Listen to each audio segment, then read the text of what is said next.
I used to work in a big office in the city. It was my first real job, and I was proud of it. The building was tall, the lights were bright, and everything felt new and exciting. My boss, Mr. Ayan, was a charming man, smart, confident, and kind, or so I thought. He used to appreciate my work all the time. "You're different from others," he once told me with a soft smile. His words melted my heart.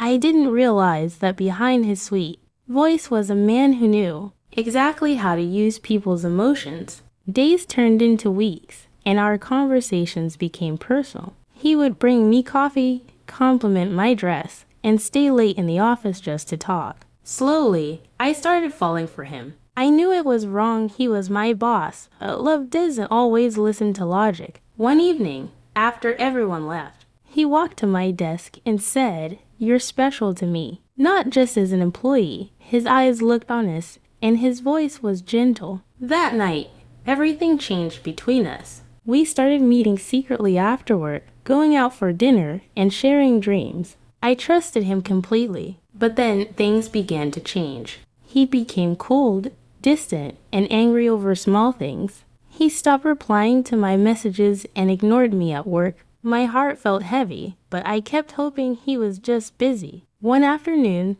I went to his office to talk. The door was half open, and I heard laughter. When I stepped inside, I saw another girl sitting close to him the same way I used to. My whole world stopped. He looked at me with surprise, then guilt, and finally, no emotion at all. "You shouldn't have come without knocking," he said calmly. Tears filled my eyes.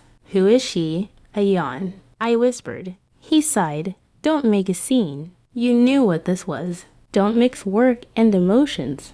Those words hit me like a knife. Everything I believed in, his care, his love, his promises, was fake. He had used me for his pleasure, his power, and his ego. I walked out of the office with trembling hands and a broken heart. Days later, I learned the truth. He had done the same thing to other girls in the company. He was a fraud, using his position to trap innocent employees.